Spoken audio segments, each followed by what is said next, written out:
Teo, who is a very good friend of our president. And yeah, we're very blessed because you don't need to keep listening to me under the digital lifestyle as IG anymore. Yeah, so without further ado, I think Marc, you can start your talk already. Thank you.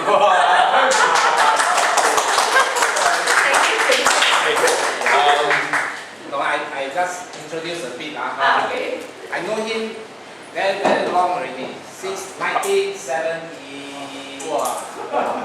75, 74. 1974.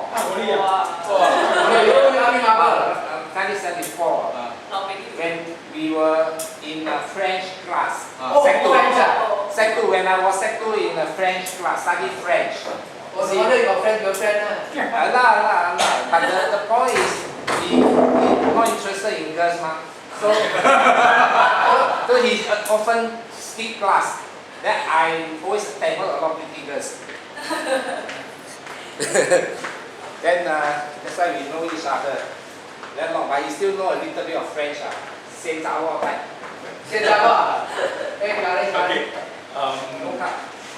So I think in the synopsis I said I was an entrepreneur.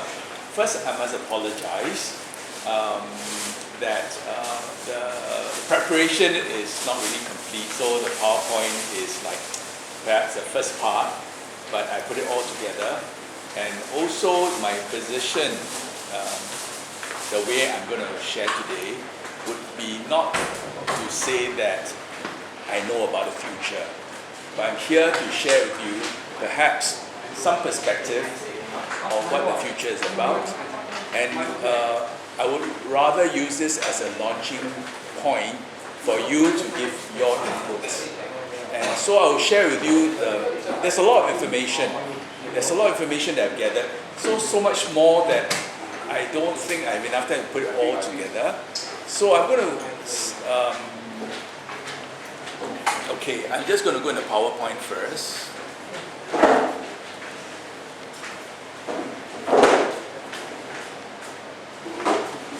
Right. So the topic that I gave was, the future isn't what it seems to be. Now, first I must say that this title, it came off my head. But you realize that sometimes, very often, when you have an idea that comes off your head, actually someone else has thought about it before or spoken about it. And I think some of you are academics, so sometimes the ideas are all floating there in the air, and you think I've thought about it, and someone else has thought about it. So one wonderful thing about this age of the internet is you can confirm it.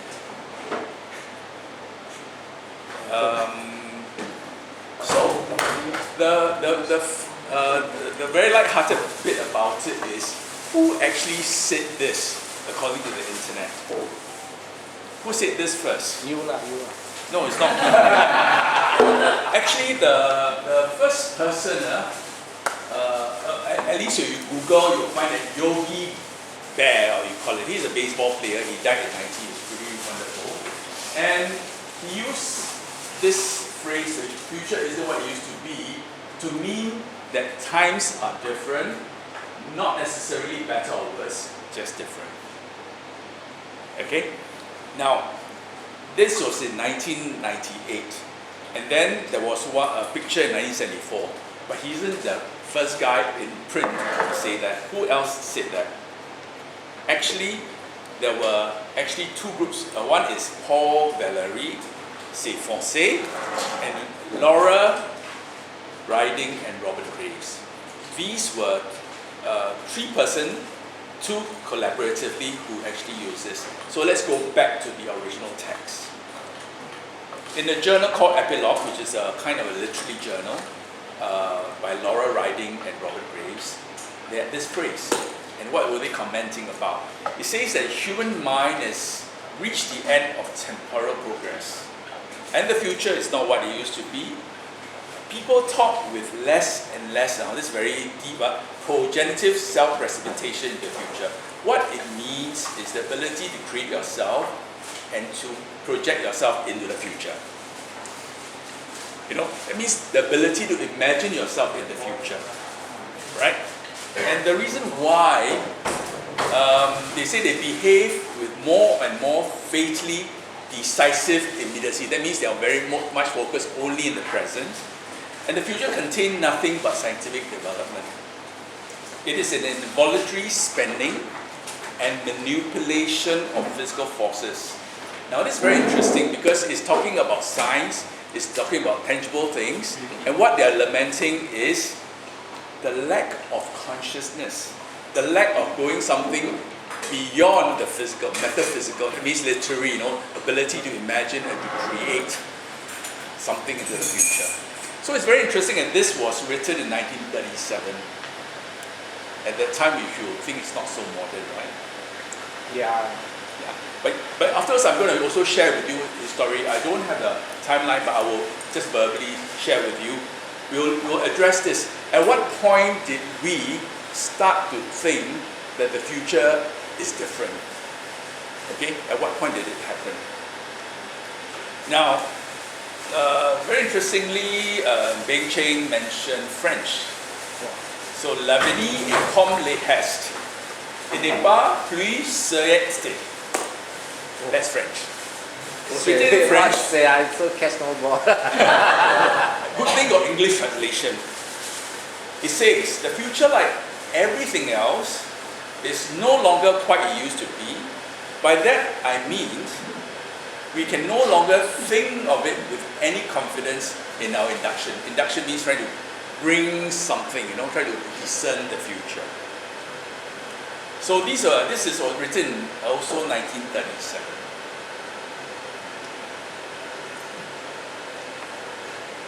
Now, why did I say the future isn't what it used to be? Okay, now let's go back to the time in 1973-75. No, let's go back to 1981 when I started working. Okay, and I was working in Philips factory. And then I meet all these people who are all more senior than me. And they all talk about what? They talk about 10-year long service award, 20-year long service award, and 30-year long service award. And they say, I got a watch, At that time, if you remember, the government strongly discouraged people from job hopping. You remember that? No. Huh? See? So you all are with me, right? You are probably a baby boomers, right? So that was the future. And in a way, it was almost as if, look here, I did this job. I work as an accountant. I retire as an accountant, right? It was a predictable future. There was certain stability and point of reference. And that was the world that we grew up in. Now let's fast forward to 2019, and what has changed? I'm going to illustrate this with Kodak and film. Now, film was invented in 1889. That was almost 100 over years ago. Okay, and it was a kind of very flammable film, using nitrocellulose. And then Kodak came out with a safety film in 1908. Okay? So late, 20 years. Okay? And what happened then? At the height of Kodak's business, they actually dominated 80% of US market and 50% of the world market. They were the dominant player. Can you imagine you dominate almost the whole of Singapore, but USA, USA is like 350 million people. And Kodak actually created something that killed their own business. And this was this guy called Steven in 1975, who actually went into filmless photography. They were the one that invented it. Okay? And today all of you use filmless camera, right? And can you imagine Kodak invented it, Oh, didn't know. And yet, they did not profit from it. In fact, when the guy showed it to the management in 1975, the management told them, don't tell anyone about it.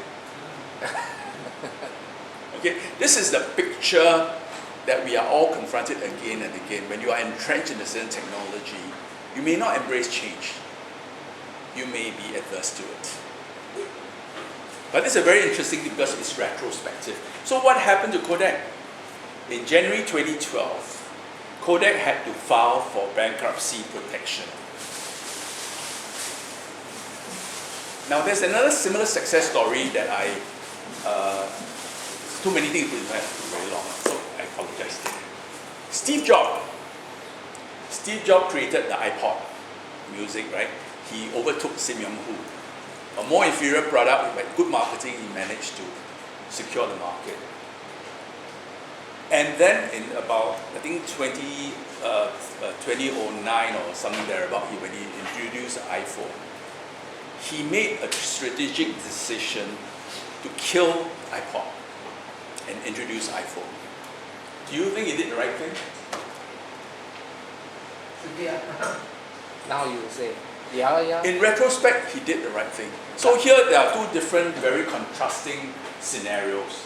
One is Kodak that invented filmless camera and yet did not benefit from it. And Steve Jobs was a visionary who was willing to kill his own baby so that he can jump onto the next one. And actually this is exactly where we are today. We're standing at this point in this juncture in which we are confronted with many, many choices. The possibility. And that is the main crux of what I'm saying.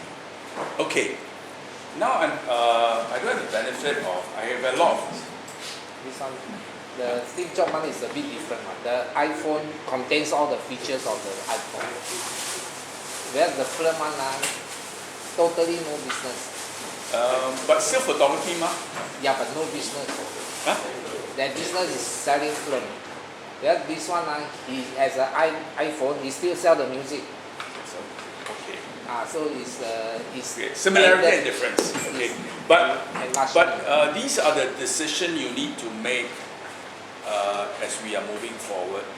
Now, I think the Kodak is too arrogant too arrogant.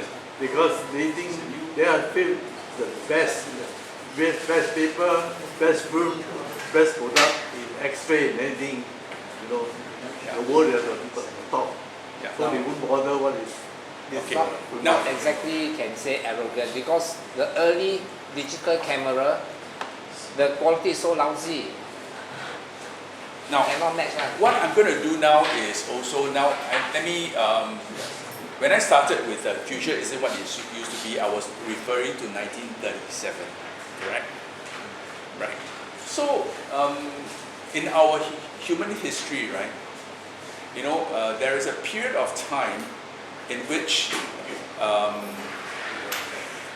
you wake up as a farmer, or you wake up today and you go to sleep, and you kind of expect everything to have this natural rhythm. That means nothing much change. And this was prior to the 1800. In the 1800, there was no change at all. They live in the village, they grow old. But in the 1800s, something started to happen in England. What happened? The first industrial revolution took place.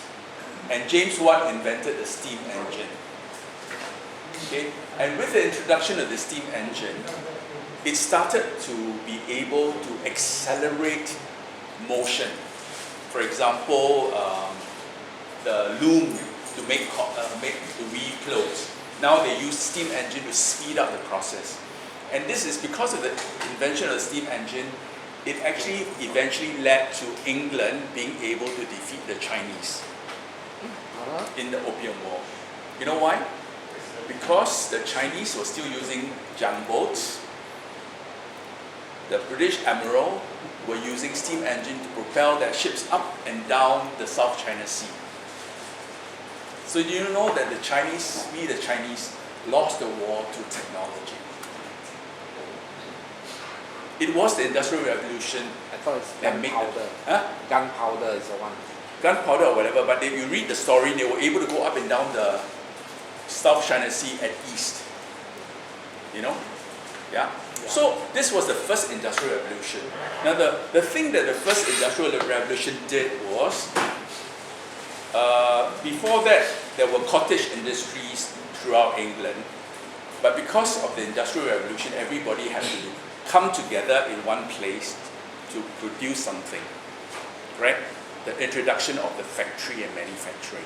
So this led to a movement of people in the rural setting into cities, and that led to congestion, and that led to also very unsanitary exploitation of child labor. And you can read this book by Charles Dickens called Hard Times, David Copperfield. They're all books writing about the Industrial Revolution and the transition of Britain from pre-industrial to industrial, and many of the thieving problems. Okay, so that's the first Industrial Revolution. Now, what was the second Industrial Revolution? The second Industrial Revolution is called the electric power that created mass production. Okay, the third Industrial Revolution was the use of information technology to automate production. Where are we now? We're now in the fourth Industrial Revolution. And what is this fourth Industrial Revolution about? It builds on the third Industrial Revolution in the middle of last century, and is characterized by the blurring of the lines between physical, digital, and biological.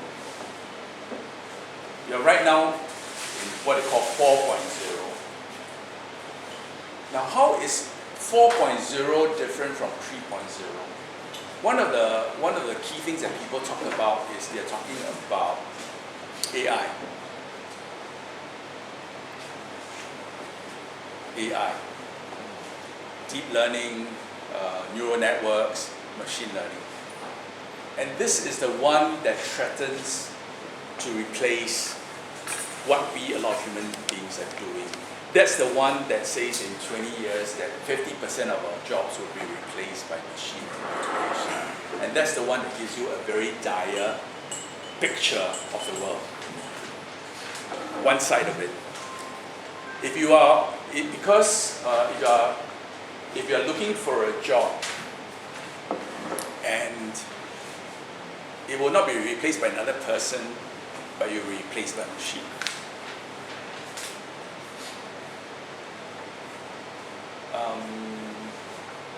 But is it true or not? Okay, so now I'm going to play a film on the fourth Industrial Revolution and what they say about it. This is a film by World Economic Forum.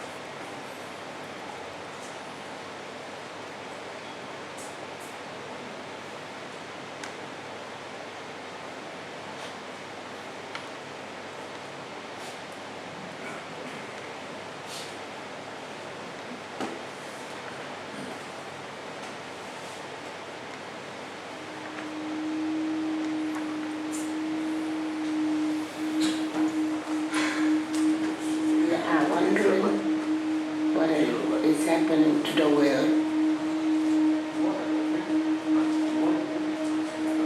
Everything is changing.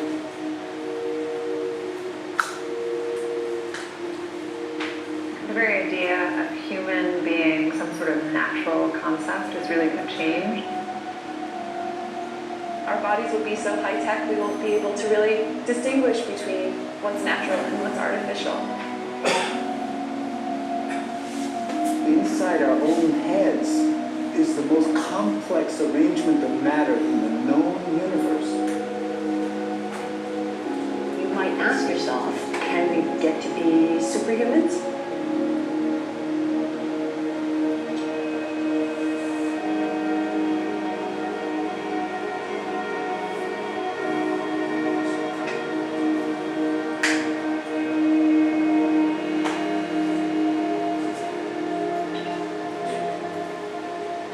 the original Industrial Revolution was driven by the discovery that you could use steam engines to do all kinds of interesting things.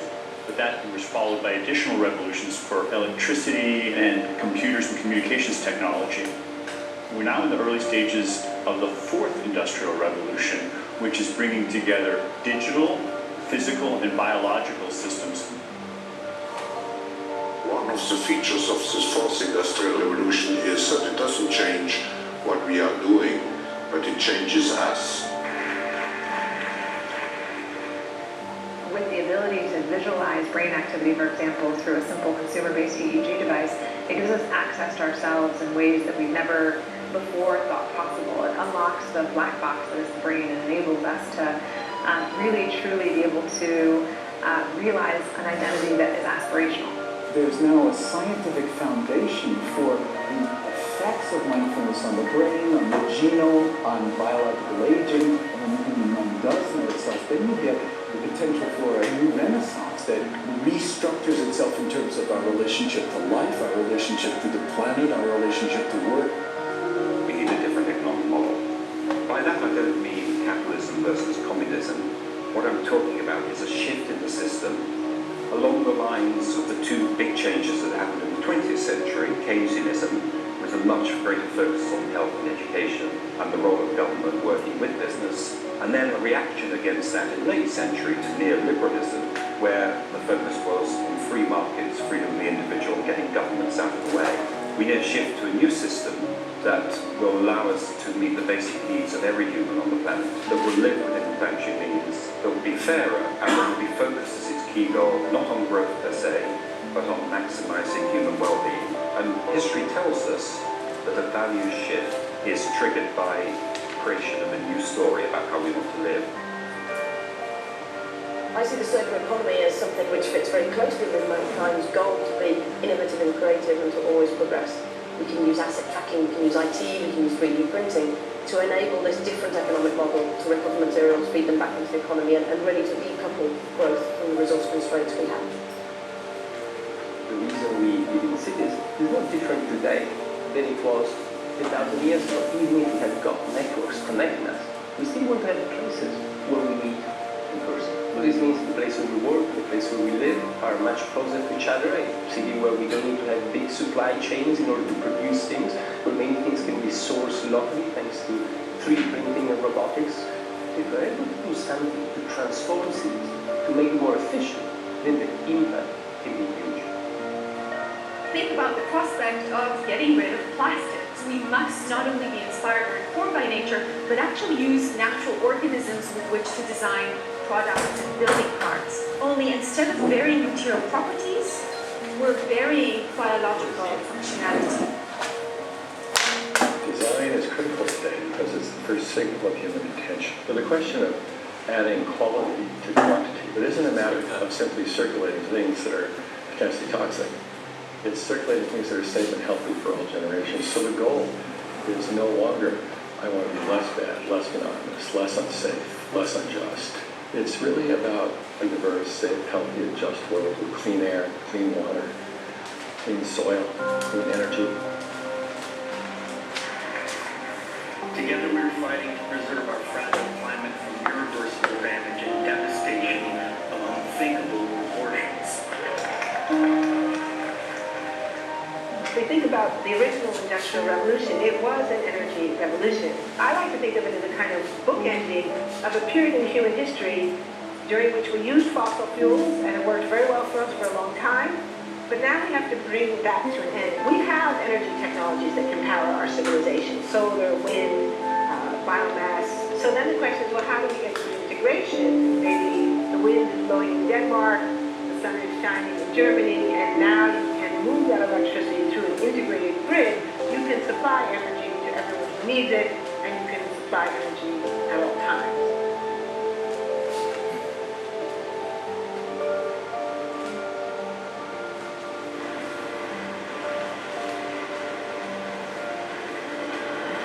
Walking around, you do see different stuff, as far as like the body marriage line. They use a lot of things that help them lift up and move things to the car. You just sit there and, program something, and it has its own set mind to go ahead and do everything. And then as humans, we just come in and take the extra steps to help the technology. It's not the cure-all for everything. There's definitely a lot of things where people perform the operation better, but certainly for the right applications, robotics are a huge improvement to the process. The prediction of 5 million jobs lost by 2020 to technology is serious, but it's not the main question. Construction, manufacturing, services, public health and education, these industries will still exist. The main question is, what will be the future of work? How will we define work? How will we share the wealth? From the viewpoint of the labor or jobs, now we really need new education, new training. We're working with a World in Motion and First Robotics, trying to encourage students from 3rd grade all the way up through the end of high school. We had students make sailboats, and then we had them race them, and so they could see how quickly they could move. And they immediately went back and started to say, oh, I saw what happened, I'm going to go change this or that. And that was 3rd graders. I've just given a prize to a kid, a 18 years old, that has discovered something really very, very unique. Came up with how to get better productivity and better yields for seeds of corn. And so he basically came with the idea that if you would perforate these seeds, you would get more food. And you think about it, say, but he didn't go to university. So how does he get all that knowledge? And he told me, I mean, I've been watching YouTube since the age of 12, and I'm so interested that I've seen everything about it. I've read everything about it. The world is really open to learning. The thing is, how do you give the incentive to your kids to do that? It's this ability of digital technology to change outcomes, to truly empower people all over the world that can create a more equitable growth, because I think the world needs that. Fourth industrial revolution has the potential to make inequalities visible and to make them less acceptable in the future, hopefully to gather and garner political support to take the necessary decision to reduce the gap. Humans have always been using tools, but because of the recent advances in technology, we're beginning to have machines that can augment us in all sorts of interesting ways. I was the first person in the world to be able to voluntarily move my legs while stepping in a robot by exciting the nervous system using electrical stimulators directly onto the spine. We believe that a cure will be possible if enough of the right people have the will to fast-track a cure for paralysis.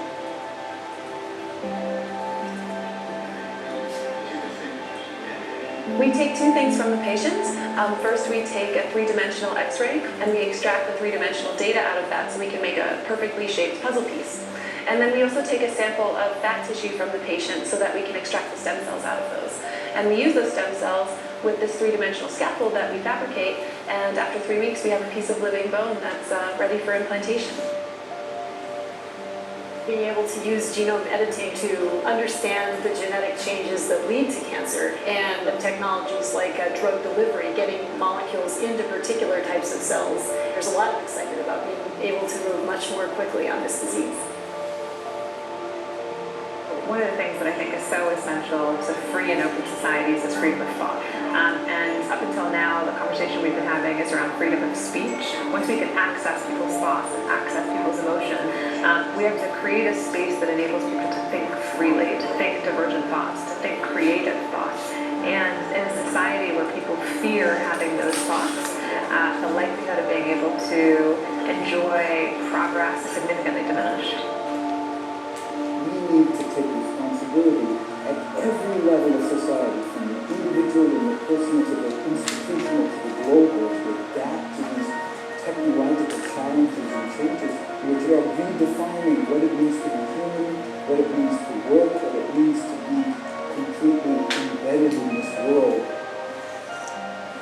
People always ask me if I'm an optimist or a pessimist. The technology exists, but how do we get it and implement it at the scale we need at a price that people around the world can afford? Even though we have everyday problems we have to solve, we have to find a way to lay the foundations for the innovations of tomorrow.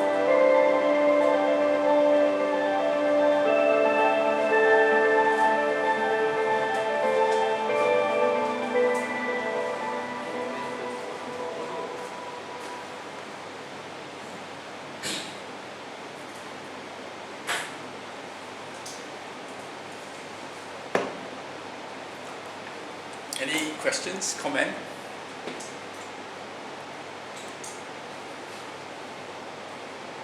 I think after watching this video, I think they ended with a very positive note, right? There's a lot of possibilities, and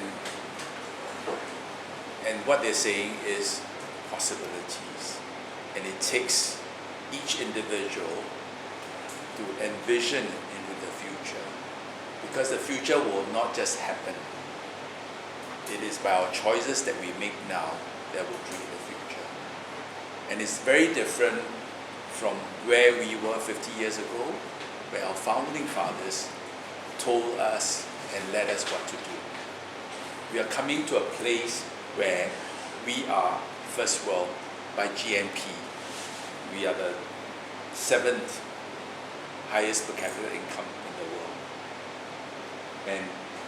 And therefore there may not be models that we can follow.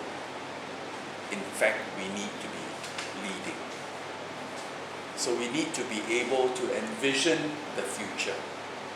The very interesting thing is also, this is my take on it, that the first industrial revolution actually brought people from all around the countryside into cities. But with the fourth industrial revolution, we can go back to nature, because we can still be connected through satellite, and information still flows, and you can be staying in Bali and still be very connected. Yeah, but you buy things not there, you must ship, or then it's troublesome already. Okay. No, we use this Okay. Alibaba. Let me give an example. Let me give an example. Many of these future thinkers, they talk about leapfrogging. That means right now you're a third world country. Like Singapore was a third world country, and we leapfrog into first world in 50 years. Correct? We had models to follow. So one of the things that's happening now is, when we started, we need to lay telephone networks all around Singapore for telephone to work. But people in India, they don't need that. They have the phone, and they're all connected. So they leapfrog, and also they reduce the cost of setting up the infrastructure. Why is India as an example, not China? Also China also can. Yeah, because India is still behind China. Then you... China very good, they use drone, deliver goods all those rural area, we cannot reach. Yeah. You do that? Yeah. Yeah, that's right. So now, in fact, for farming, they say they use drones to water, to move. So therefore, you don't need too much labor. But the thing is, now we can live where we want to be, and we still may not miss out on the comfort of technology where we need it, when we need it. And the thing about, another example is, there are two situations and two scenarios, okay? One scenario is if you are in America or you are in Europe,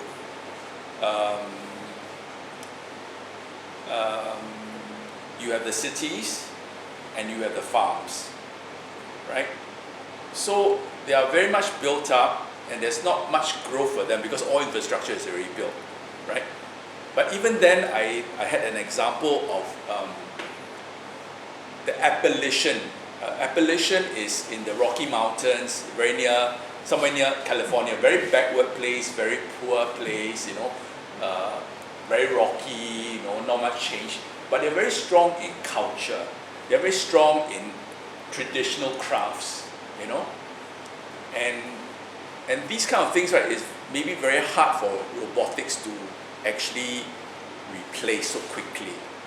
So this example they gave was, this guy started to go into broom making using corn, right? And after he made his broom, because all the people in the village may not need his broom, but he put it on the internet. Now the whole world is his market. You see?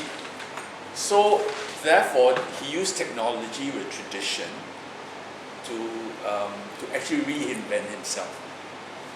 But the production is very low volume, and the demand also very low. But he doesn't need.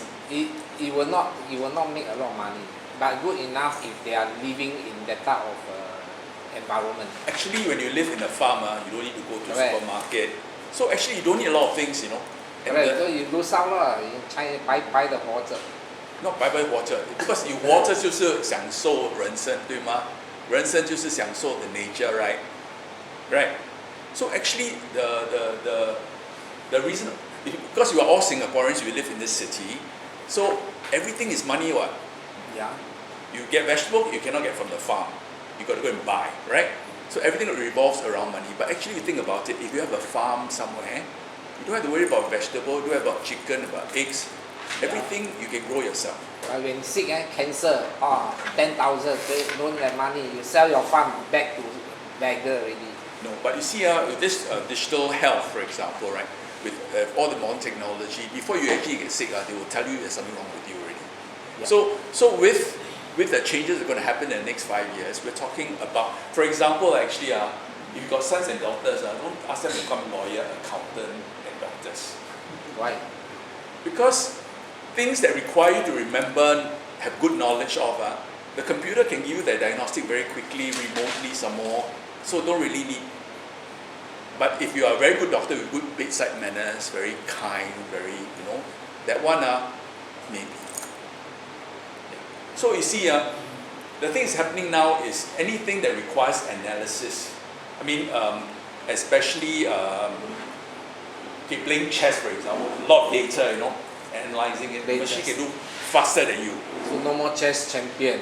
No, but the ability to be creative, the ability to do intuition is something that the machine cannot do. No, but I think, you see, machine can carry heavy weight, but weightlifting is still a sport. Machine can run faster, but football is still a sport. Okay lah. So therefore, it means potentially, for human beings, you can enjoy life. You don't have to do things because you need to make a living, right? The problem is this.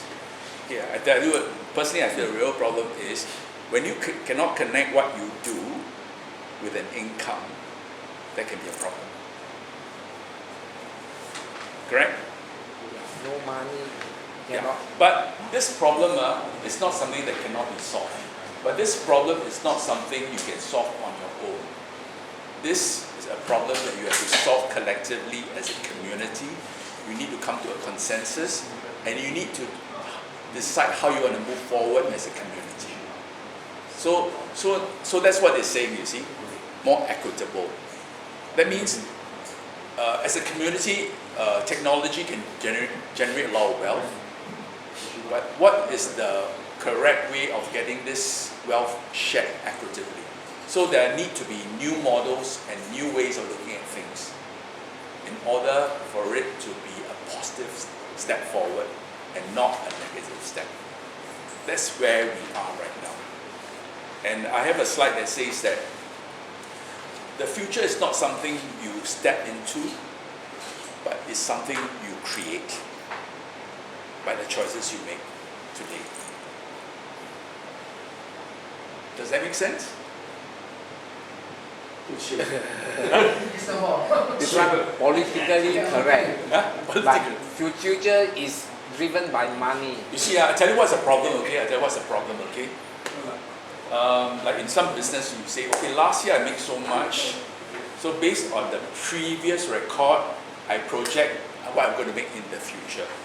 You see? So the people use the past to predict the future. The problem is, in this continuous change, the future no longer predicts the future. The past do not predict the future. Just like Kodak. If last year I got 80% of the market, doesn't mean next year I'll have 81%. It could be zero. That is the point I was trying to make. But the Kodak forgot that there's 3 stages, right? A star, the cash cow, then dog. Okay, let me show you a picture. Okay, a lot of us, like Singapore, right? Our sea is very calm, right? Right, very calm, right? I hope I can get a picture. Can you imagine the world that we are in disruptive change?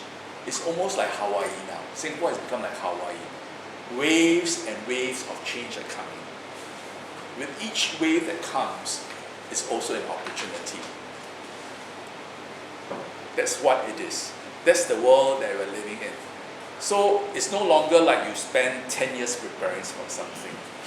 It's like there's a wave of change coming in 3 years' time, and if you are able to anticipate it, you might ride the wave for 3 years. One example of predicting the future is this China use all handphone, no money already. So do you predict the whole world will follow China? No money printed, all use handphone. Okay, you asked me a question. Now, you see, in order to envision the future not based on statistical data, you need a different set of tools to do that. So that China brings... has done it. Huh? China has done it. Yeah. But now you want to envision the future, right? What the future will be based on certain data, right? How do you make sense of the future? What kind of tools would you use? I'd like to share with you one very powerful tool. And this very powerful tool is called design thinking. Have any of you heard of design thinking? Can you, any of you, by show of hands, tell me? Okay. Never heard of it also. Okay, design thinking, I went through and, okay, this is where I see so much ideas I get stuck. But let me show you, show you design thinking, one framework of design thinking.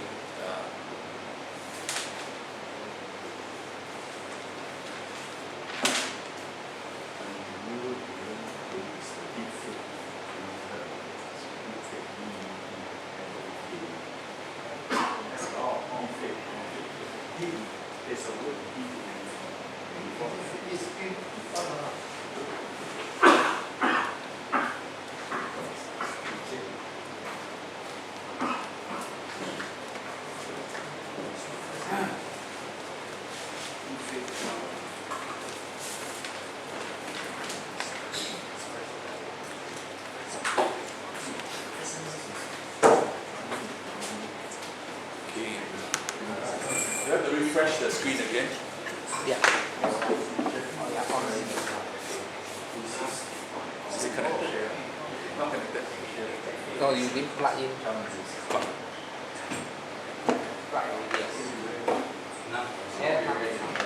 Okay. This is design thinking. Any problem that you face, you ask me a question, right? There are 4 phases that you go through. First of all, you ask, what is the situation? Okay? And in this, what is the situation, you do mind mapping. Any of you know mind mapping? That means what you see of the situation. And then you do journey mapping. That means how people normally go through doing this. What are they doing it right now, the way it is. And in the purpose of doing this is, as you walk with this person, you're trying to solve a problem. The purpose is to discover deep insight. Things that are there, but not so obvious. Problems that are there, not so obvious. Because that's where the solution may be. It's not in the data. But when you talk to the person, you realize, hey, I think that's could be the problem. So design thinking has these 3 components of trying to describe what is. And then, based on what you understand of the situation, ask certain questions. What if you can change certain of these things? What if these things were done differently? Okay? Yeah? So in what if you do what we call concept development? Yeah. Okay? Then, after you get various possible solutions, then you ask the question, what would be a great answer? What wows? Right? And here you do certain small projects of prototyping. And some of you, I think many of you are IT people, right? How many of you are in IT or computer before?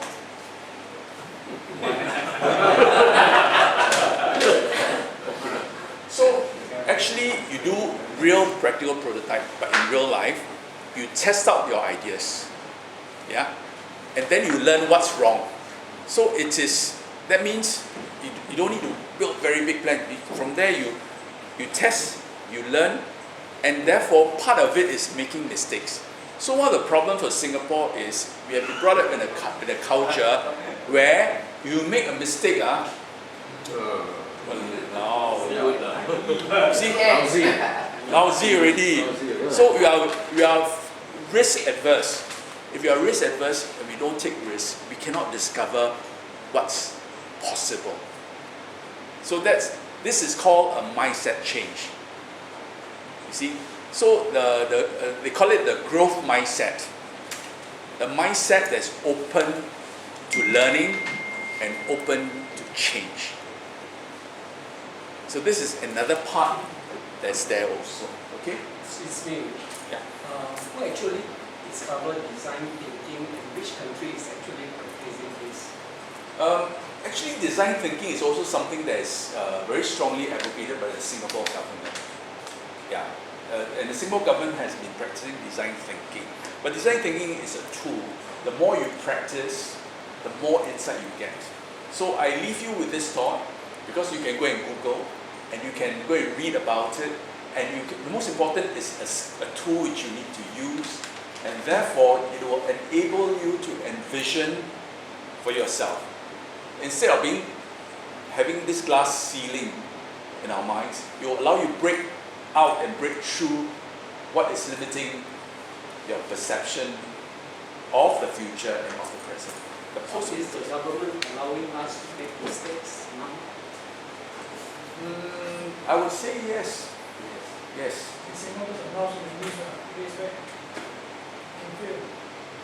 And actually, if you all have Skill Future Fund, right, your $500 haven't spent, right, it's worthwhile going for a design thinking course. Yeah. There are many courses done by various bodies.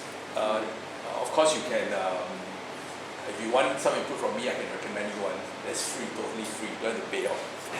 What is that? Okay, since you're here, there is this website. There's this. There are various what I call Coursera, C-O-U-R-S-E-R. There are a lot of very good courses by top universities. And if you're not after the certificate, right, and if you are, just pay a bit more money, it's totally free. How do you spell it? Course? Course and R, C-O-U-R-S-E-R-A. Yeah. Yeah. Yeah.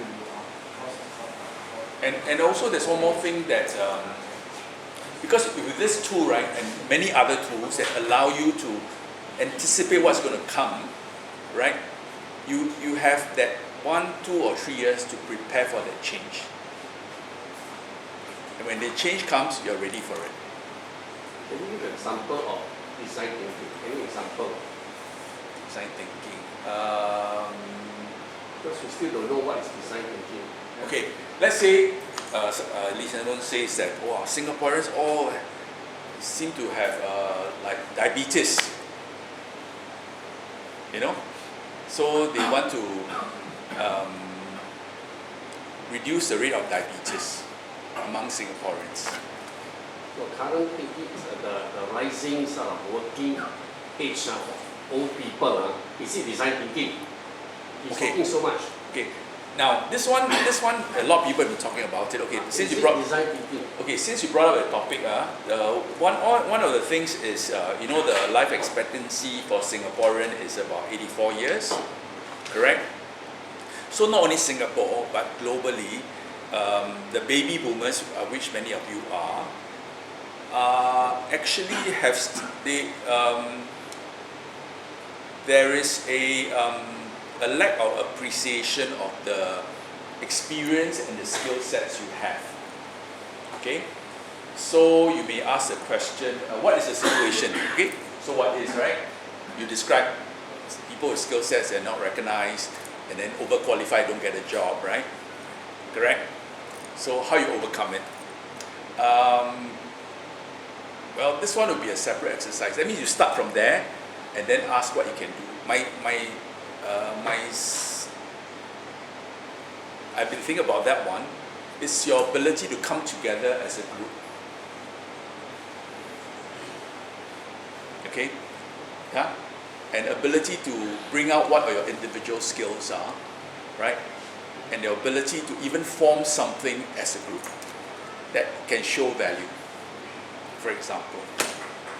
So entrepreneurship, in fact, a lot of baby boomers are actually embarking on certain businesses and creating opportunities for themselves, for example. That means I was having a conversation, instead of looking for the government to solve your problem, come together and give ideas on how you can solve your own problem. Because each of you have different varied experience. When you put it together, it becomes a system. You see? So what is preventing us is we have glass ceilings in our minds. Early on you mentioned about mind mapping. How does it be involved in this design thinking? You see, one of the things is when you just use words, but when you draw pictures, that's called visualization. And visualization is very powerful because it allows you to animate and see the flow of something. So you convert things into like chunks in a way. So there's a bit of chunking and a bit of visualization. So visualization is very powerful because most of the time if you have like so many things around you, you need to put it on paper. Then you can see. Sometimes you can see also the pattern, you know. I'm talking this one, oh, I'm missing that one, right? You can see that gap. Yeah. So part of design thinking, it's not mentioned here, it's visualization as a tool as well. Yeah. So coming back again to design thinking, really which country actually started it first? There's a company called IDEO.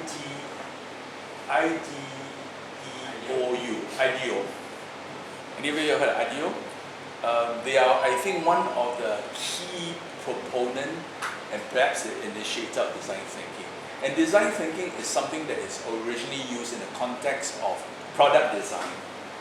Okay, but design thinking, it's not just about designing a product, because you can design a system, a process, you know, or a relationship with various components. There are various challenges. So design thinking, when you think at that level, is a little bit like system thinking, but different. Yeah. Is it okay if I share my personal experience? Because I think, going through that journey on your mind map. Okay, go ahead. Would you be able to show the graph? Okay, if you don't mind, sorry. Go ahead. I mean, yeah. So currently I'm under incubation program, right, for Schneider Electric. Okay, so what happened is this disruption is real, right? So just yesterday I attended an event by EDB and Mac 49. So Mac 49 is an accelerator that helps big corporate to invent internally, to create startups from the inside, launch them out, create more jobs, be more innovative, yada yada yada.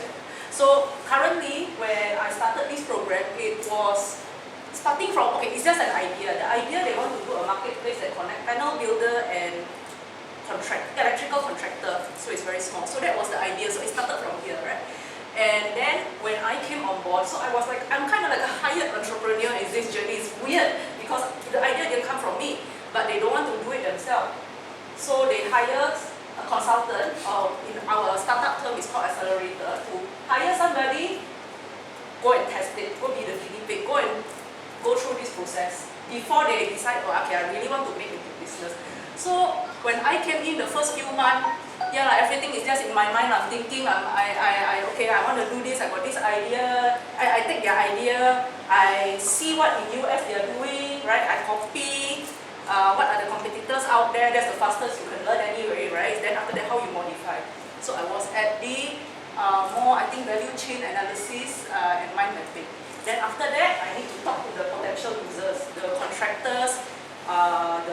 I go up a bit because panel builder, very small market in Singapore, so I go up to construction. Then after that, because I didn't come from that background, I met a lot of roadblocks. So I was probably here lah. So I finally I found, in the last 1.5 months, I found 2 team members. They are ex-Kaplan. They are developer background. So developer are the one who create the project. With the project, you can hire main con, you can hire subcon and whatsoever. So it became brainstorming and concept development. So what I wanted to create, okay, the original idea I wanted to create is panel builder, electrical contractor, very small. With my team member, I work at the concept development. Now it become a construction services marketplace with real estate capabilities. So what it means, right? We are trying to disrupt and we are trying to digitize the construction industry. That's the aim, that's the big aim. Whether it works or not, we don't know. So right now we are at this concept development stage and assumption testing. So I did some prototype already, only what they call it the minimal viable product. So just so that I have this prototype to show the potential user, it will work or not. Sure, got a lot of challenges. They say this don't work lah, you know, the old school way still okay. Why do you want to go to digitalization? So they will come up with a lot of feedback. So we'll be here, come up with the feedback. Then after that we'll redo again. And currently, next week I'm actually pitching real business pitching to the Schneider Electric investment team to ask for more money lah. So to ask for more money so that we are able to go to this customer co-creation and learning launch. So I think I am currently, I'm not even aware that it's design thinking, but I think I'm part of this journey at the moment. Yeah, so I'm just sharing that. Very good. Thanks for sharing. So the future has got no age limit. As long as you think it's possible. Yeah. And the other thing also I want to add is also where we live. The point I want to make, this is my personal thinking, that we live in Southeast Asia. We are a first world country among many third world nations, right? So we should be looking outwards. Now, if you were to look at the Skill Future and what the programs they have, someone has done a lot of thinking. Very cutting edge thinking. So they have programs that bring people to Myanmar, to Vietnam.